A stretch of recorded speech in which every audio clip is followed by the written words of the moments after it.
Revólver mosquete com fecho de mecha do século XVI. A primeira arma com um cilindro giratório e possivelmente a pior arma já feita. Eles pegaram um fecho de mecha, adicionaram um cilindro giratório e chamaram isso de inovação. O objetivo: vários tiros sem recarregar. O resultado: uma granada de mão acidental. Cada câmara tinha que ser carregada manualmente com pólvora e um projétil de bala. Era preciso girar o cilindro manualmente e, se uma faísca atingisse a câmara errada, a arma explodiria, queimando ou ferindo suas mãos. Era tão pouco confiável que era mais perigoso para o atirador do que para o alvo. Apenas 10 unidades foram feitas. Revólver Pepperbox do século XVIII. Nomeado em homenagem aos pimenteiros. Parecia que o inventor apenas esticou o cilindro em vez de adicionar um cano. Seus cilindros enormes a tornavam absurdamente pesada. Pesando mais de 5 libras e carregá-la parecia carregar um tijolo de aço no bolso. Usava cápsulas de percussão ou um mecanismo de fechadura de sílex, sendo mais confiável, mas não muito longe de explodir também. Revólver Collier Flintlock 1814. Esta arma parecia surpreendentemente semelhante aos revólveres modernos, pelo menos por fora, mas tinha alguns problemas. Recarregamento. Na ausência de balas, a arma utilizava um mecanismo de pederneira, carregando-se cada câmara individualmente com pólvora e bala. Você também tinha que girar manualmente o cilindro antes de cada tiro. Embora seu mecanismo fosse semelhante aos seus antecessores, este era significativamente mais seguro. Não tinha folga entre o cano e o cilindro, selando efetivamente o gás quando disparado, o que significava menos explosões surpresa. No entanto, o design aprimorado era complexo e caro de produzir, resultando em menos unidades sendo feitas. Colt Peterson 1832. Projetado por Samuel Colt, o fundador da Colt Firearms Company. Foi o primeiro revólver de repetição comercial. E para ser justo, parecia legal e dava 5 tiros antes de recarregar, o que naquela época era como ter um código de trapaça de munição ilimitada. Mas aqui está o problema. Era preciso engatilhar o cão manualmente antes de cada tiro, como os cowboys do século XIX. E eu mencionei que ele não tinha guarda-mato? Isso significava que você poderia disparar acidentalmente, provavelmente nos seus próprios dedos do pé. Era preciso tirar o cano inteiro só para recarregar e então colocar manualmente pólvora, uma bala e uma espoleta em cada câmara. Depois de disparar os 5 tiros, a melhor opção era fugir porque, quando terminasse de recarregar, você provavelmente já estaria morto. 1847, o Colt Walker. Como o maior revólver a usar pólvora negra, tinha 15,5 polegadas de comprimento e pesava mais de 4,5 libras. Ele permaneceu como a arma de fogo mais potente do mundo por impressionantes 88 anos, até que o 357 Magnum entrou em cena. Projetado por Samuel Colt para atender às especificações do capitão Samuel Walker, este revólver foi construído com um objetivo em mente: ser tão potente que pudesse derrubar um cavalo. E devido a esse imenso poder, seus cilindros eram conhecidos por explodir. Ela tinha um mecanismo semelhante ao da Colt Peterson, exceto que a Colt Walker podia ser recarregada sem remover o cano e contava com um guarda-mato. Era famosa por ser uma das armas laterais de Clint Eastwood em The Outlaw Josey Wales. Colt Navy de 1850. Projetada pelo lendário Samuel Colt, esta era a arma de fogo essencial do Velho Oeste. Não importa se você era um cowboy, um fora da lei, um oficial ou apenas alguém que gostava de duelos à moda antiga, esta era a arma que você precisava ter. Era leve, precisa e confiável. Mas, assim como suas antecessoras, recarregar demorava uma eternidade. É por isso que os cowboys criaram uma solução simples. Leve 2 e se preocupe em recarregar depois. Se você já assistiu a filmes de cowboy, é provável que já tenha visto esta arma umas 1000 vezes. Ela é tão icônica que até John Wick tem uma. Modelo Adams 1851. Projetado pelo armeiro e soldado britânico Robert Adams. Este foi o primeiro revólver de ação dupla bem-sucedido, o que significa que você não precisava mais engatilhar o cão antes de cada tiro. Bastava puxar o gatilho. O problema era que o gatilho era tão forte que dificultava a mira precisa. Por causa disso, modelos posteriores, como o revólver Bowman Adams, incorporaram recursos de ação dupla e simples, dando aos atiradores mais controle. Revólver Leaf Foso 1854 projetado pelo armeiro francês Eugène Leaf Foso. Este foi o primeiro revólver bem-sucedido a usar cartuchos metálicos. Enquanto todos os outros ainda brincavam com revólveres de pólvora preta, os franceses inventaram esta arma e disseram: "Voi lá." Ela tinha capacidade de ação dupla, o que a tornava mais rápida do que todos os outros revólveres de sua época. Fez tanto sucesso que os exércitos francês e espanhol a adotaram. Revólver Lamate 1856, uma arma lateral diferente de qualquer outra. Tinha 2 canos, o que lhe dava vantagem no combate corpo a corpo. Projetado pelo francês Jean-Alexandre Lamate, apresentava um cilindro de 9 tiros com câmara de calibre 42. Mas isso não é tudo. Abaixo do cano principal havia um cano de espingarda calibre 20 disparado por meio de uma alavanca especial no cão. Basicamente, você tinha um revólver e uma espingarda em uma unidade. Mas isso tinha um custo. Era complexo de recarregar e pesado, o que o tornava menos prático. 1857 Smith & Wesson Modelo 1. Foi a primeira arma de fogo fabricada pela Smith & Wesson Company. Usava cartuchos metálicos com câmara de 22 curtos. Tinha 7 polegadas de comprimento e pesava aproximadamente 0,44 libras, tornando-se o primeiro revólver de porte oculto. Foi amplamente produzido e usado durante a Guerra Civil Americana. Mais de 200.000 unidades foram feitas. 1858 Remington New Model Arm projetado por L. Lee Remington. Foi o primeiro revólver produzido pela Remington Firearms Company. Como a maioria dos revólveres de sua época, ele usava pólvora preta e uma bala de chumbo, o que tornava o recarregamento demorado. Mas tinha uma vantagem: um cilindro removível. Esse design permitia que o usuário carregasse vários cilindros pré-carregados, permitindo um recarregamento mais rápido no campo de batalha. Por esse motivo, foi um dos revólveres mais usados na Guerra Civil Americana e foi a principal arma de fogo de Ulysses S. Grant. Colt Arm Model 1860 de 1860.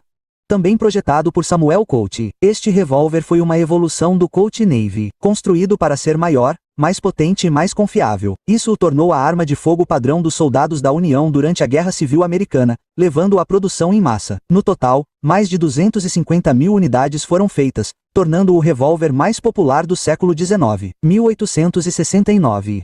Revólver Apache, projetado pelos franceses. Este revólver era pequeno e podia ser dobrado para fácil ocultação, o que o tornava uma escolha ideal para gangues de rua. Não tinha cano, o que significava que era preciso estar muito perto do alvo para acertar. Tinha um revólver, uma faca e soqueiras, tudo em uma arma. Com isso, um atacante podia atirar, socar ou esfaquear seu oponente, tudo com a mesma arma. Com todas essas características, podemos dizer que essa arma foi projetada para o submundo. 1872, a Colt Single Action Arm, também conhecida como Peacemaker. Após a Guerra Civil Americana, o exército do ZEUA precisava de uma nova arma lateral padrão, e a Colt respondeu com a Single Action Arm. Foi adotada oficialmente em 1873 e rapidamente se tornou o revólver preferido de soldados, cowboys e foras da lei. Entrou em ação nas guerras indígenas, na Guerra do Nome Espanhol e até na Primeira Guerra Mundial. O revólver estava disponível em comprimentos de cano que variavam de 5 a enormes 12 polegadas.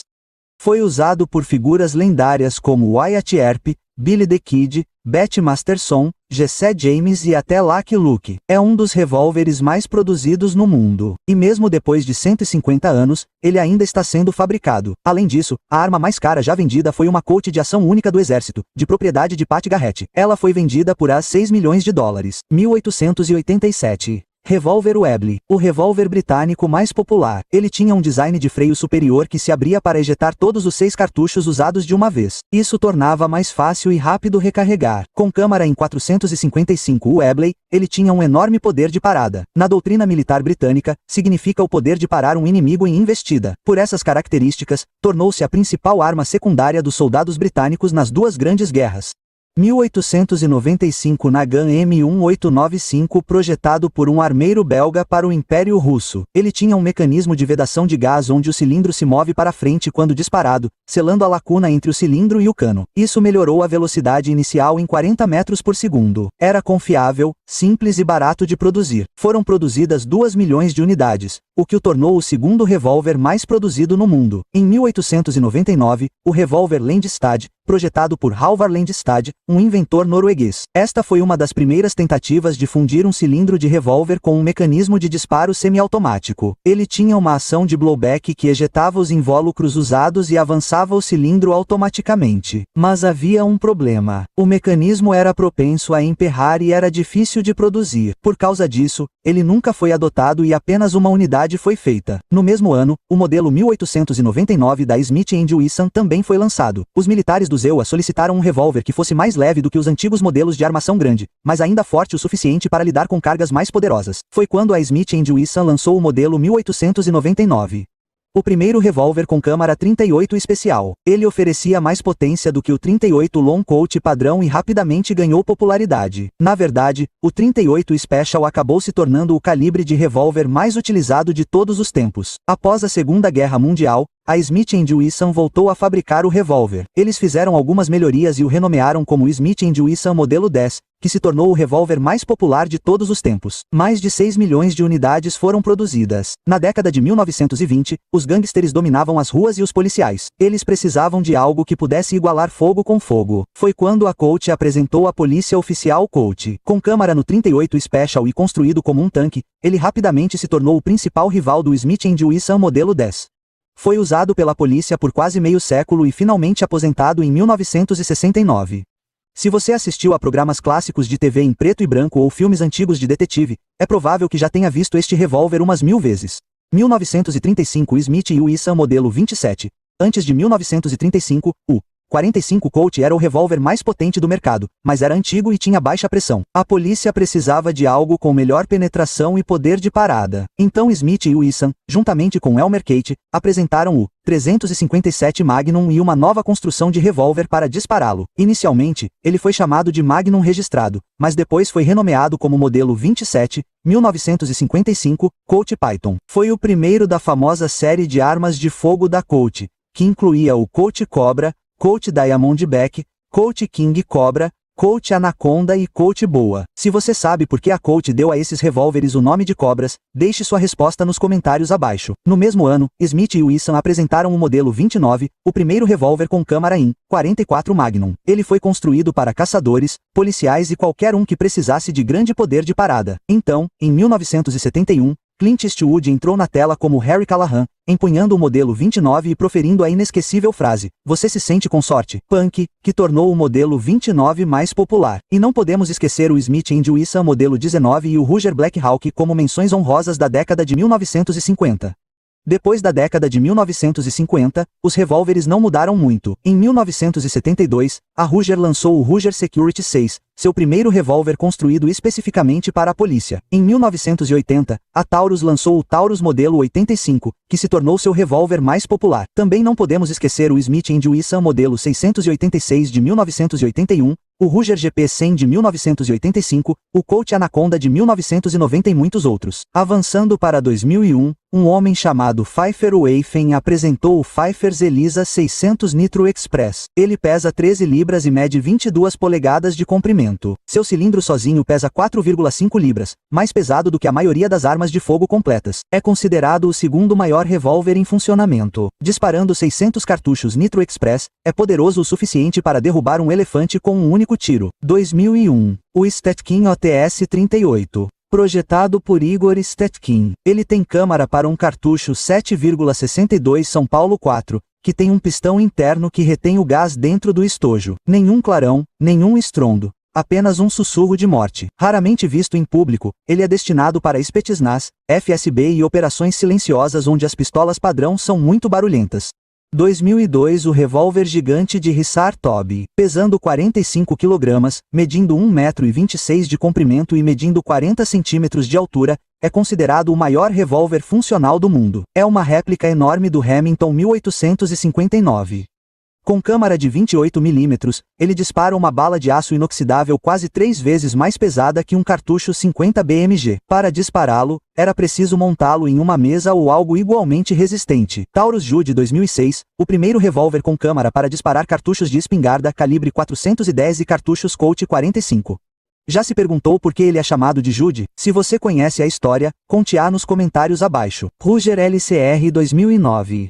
O LCR significa revólver compacto leve. Pesando menos de 14 onças, dependendo do calibre, é considerado o melhor revólver compacto do mundo. No mesmo ano, o Shia Rhino também foi lançado. Com câmaras para 357 Magnum, 9mm e 40 Smith & Wesson com um cilindro hexagonal. É um dos revólveres de aparência mais futurista que existem. 2022. Acha que o 500 Smith & Wesson Magnum é o rei dos revólveres? Conheça o 500 Bushwacker. Desenvolvido pela TI Armory, ele dispara um cartucho 500 Bushwacker que é quase 2 vezes mais potente que o 500 Smith & Wesson Magnum, fornecendo até 4.900 libras-pé de energia. Isso é o suficiente para derrubar um búfalo do cabo, um urso pardo ou seu ombro. É considerado o revólver comercial mais potente já feito.